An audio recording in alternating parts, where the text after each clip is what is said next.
These are 5 most common mistakes I see people making all the time whenever it comes to calisthenics.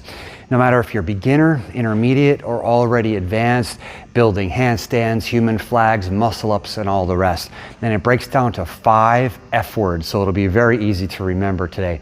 My name is Weiland, Pacific Rim Athletics, creator of Powerbatics, and welcome to training. And the first F is flexibility.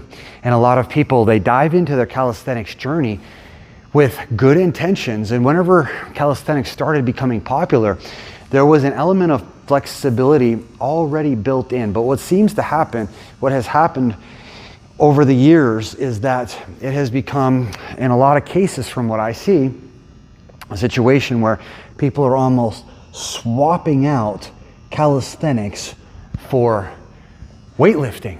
And the focus becomes the hypertrophy and the big muscles, and they're losing sight of the flexibility and the mobility that should go hand in hand with calisthenics as a base for your strength development. And so flexibility is one critical aspect that you should maintain and build. And you'll see me, I do these shoulder stretches as a staple. I tell people it's almost like taking vitamins, although you don't need to take vitamins. You don't really need any supplements. You can just train and eat regular food, but that's a different video. So a couple stretches this way and this way for both the hamstrings and the shoulders. Okay, and that should be one thing that is part of your calisthenics journey. The second thing, the second F word, is frequency.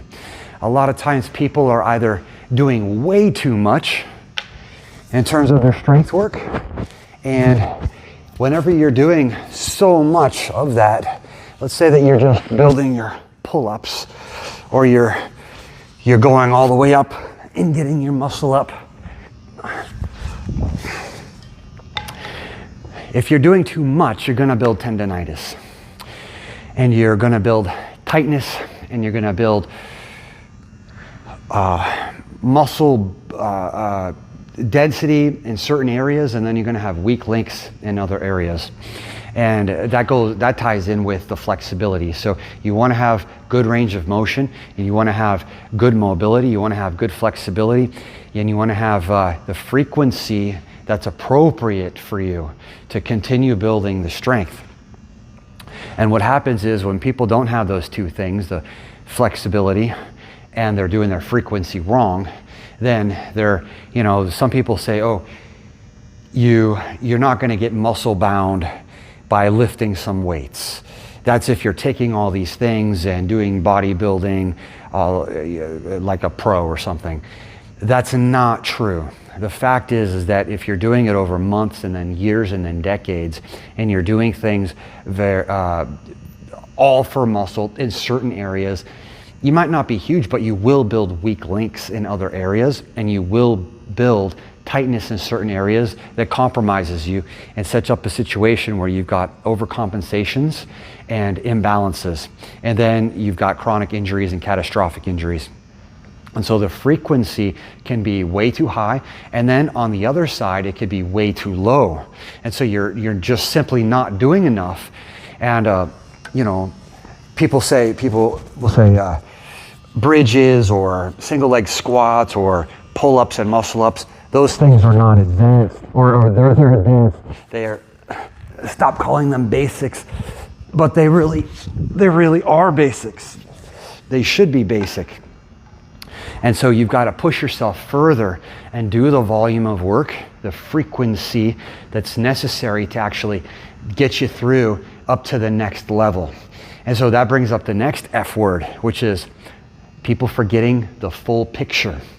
And so calisthenics is just one small piece of the puzzle. We call it ninja strength. It's only one of 5 elements inside Powerbatics. And it serves to build strength in all of the different angles. And so we have a whole system breakdown that goes through all of your upper body, and then your core is being worked all at the same time. And the full picture is where you have, I'll break it down here. So you've got the bent arm strength, okay? So bending, like for pull-ups, you can do bent arm strength in vertical or horizontal. So horizontal being rowing like this, eventually to your front lever rows and things along those lines. Okay, and then you have straight arm strength, such as human flags and handstand positions and front levers and back levers, and even things like this with one arm.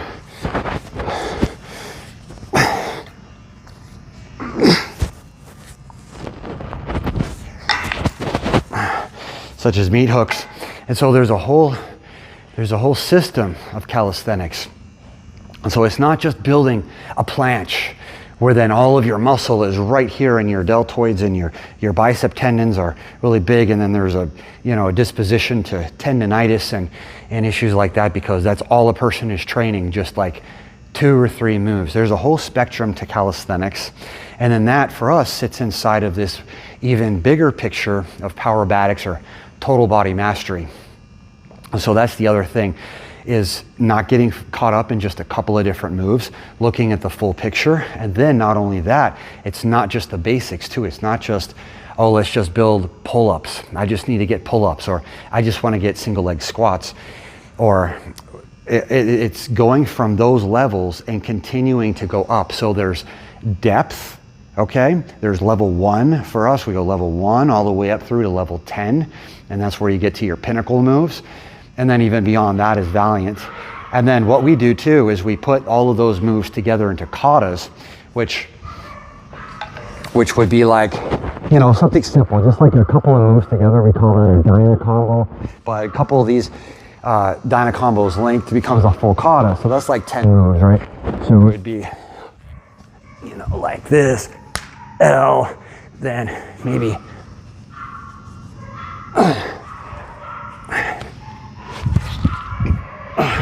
linking the moves, okay? So katas. So there's the levels, there's the depth, and then there's the breadth, okay? So breadth is not getting caught up in, I'm just gonna do handstands and planches. It's the full spectrum, the breadth. And then the depth is not getting just stuck at or content with or settling for those beginner level moves of, okay, I could do pull-ups and push-ups, but building and growing. So there's depth and breadth. The next one is, the next F word is gonna be functionality. And so that's another thing that people are forgetting about, is that calisthenics, whenever I started looking at that kind of training, it was decades ago. And one of the things that people think of it as part of calisthenics, kind of a major milestone, is the muscle up. When in fact, whenever I saw it back in the day, the muscle up was actually part of free running and parkour. And free run is a second element inside of Powerbatics. And the muscle up was a way to get up and over an obstacle while barely using your feet, maybe just a quick tap with your foot, or even without your feet, just going up over the wall and then getting up on top and then doing your flip off or whatever else.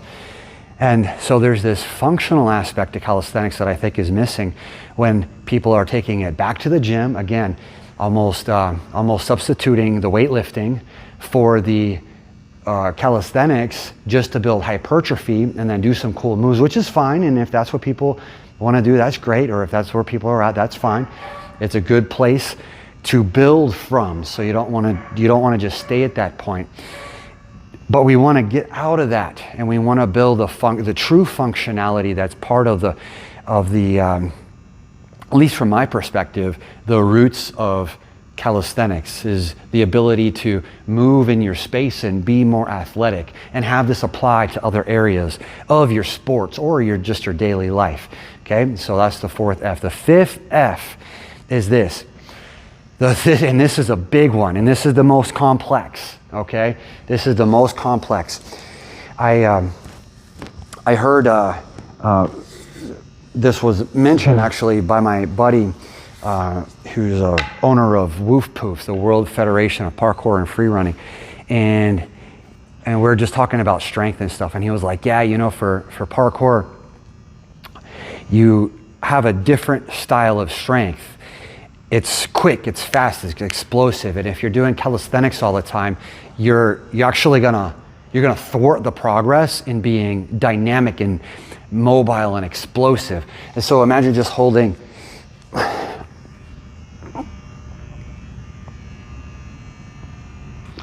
the front lever, you know, that's building slow twitch muscle fibers. Same thing for even bodybuilding in certain rep ranges and so on. Also running and swimming and everything else, building slow twitch muscle fibers. The opposite, or not really the opposite, but just a different style, is the fast twitch. And you won't necessarily build fast twitch muscle fibers unless you're doing a very strategic method of calisthenics training or weightlifting or whatever else. It's a very strategic method. It is putting high demands, the most extreme amount of effort for the most amount of force. So let's say it's let's say like a front lever, or like you just learned your muscle up, and that is your sort of 1 rep max. Okay, in that range there, you are building that in a certain degree.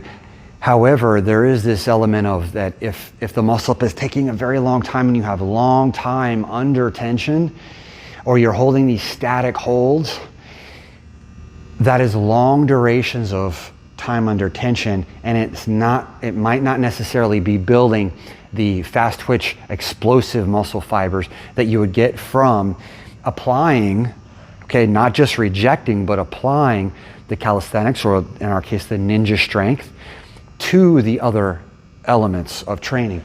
And so, for example, a move here, I'll show you really quick.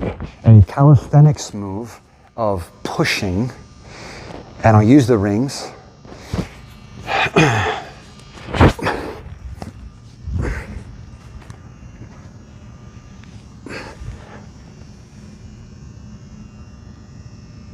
So holding your body in a pushing position, static hold, rather simple to build, rather simple to train when you are just stacking sets and reps and so on. But then whenever you start getting into a little bit more explosive training, for example, I'll show you this one. Pushing again, okay? Pushing, okay? It's adding skill and it's adding explosive movement, which, like I said, we built up from just discussing the flexibility aspect, which is the most simple, and then covering a couple of different F words to the point where we got to the most complex, which is building the fast twitch explosive muscle fiber, and that through skill, which is adding another layer on top of that. And so those are some of the main mistakes. And I think that if you take the time to look at those different pieces and then start making those adjustments, you're gonna make a lot of progress. And I do wanna say this, that, well, of course, don't mistake videos for instruction. And if you do get with a community of people, you will learn faster. And so let's say that you've been an athlete, maybe in high school or college, then you get into college and then eventually your career, and then some years are going by and the focus becomes getting strong financially, building your career, building your household. Fantastic. Sometimes the physical ability is left to the wayside, and maybe it's maintained a little bit here or there, but it's almost like you're trying to juggle it like another ball that's in the air. And if you do want to just dive back in and make that progress and build the breadth and then scale up the depth, then schedule a time to speak with us. And you can use the link. You could watch the student stories, like I mentioned Isaac, and there's a lot of other students that have done fantastic with calisthenics and, as we call it, ninja strength, and applying that to the other areas of training. And then you can schedule a time, fill out the application to talk with me and my team, and we could go over your goals and your roadblocks and everything else. And so I do want to leave you with one more thing. We're going to put this together, okay? We're going to put this together into something. We're going to combine, we're going to change all of these mistakes, all these F words, and then we're going to put it into a practical training. This is a kata, okay?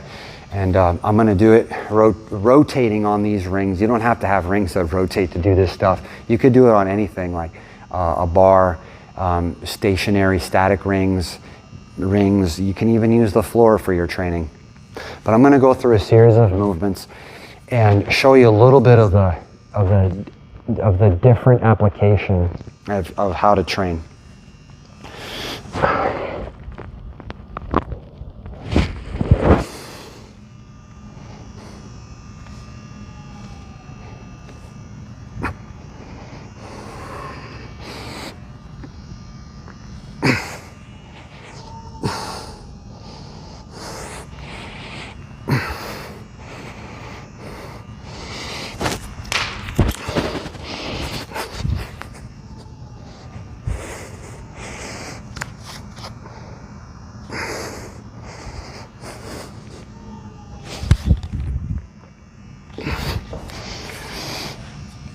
So that was just a freestyle kata, and we have formal, sequential, step-by-step katas that we use that combine the elements that would be appropriate for, say, a level 1, for, say, someone who has developed maybe tendonitis or chronic injuries or dealing with weight, that we would make that training appropriate.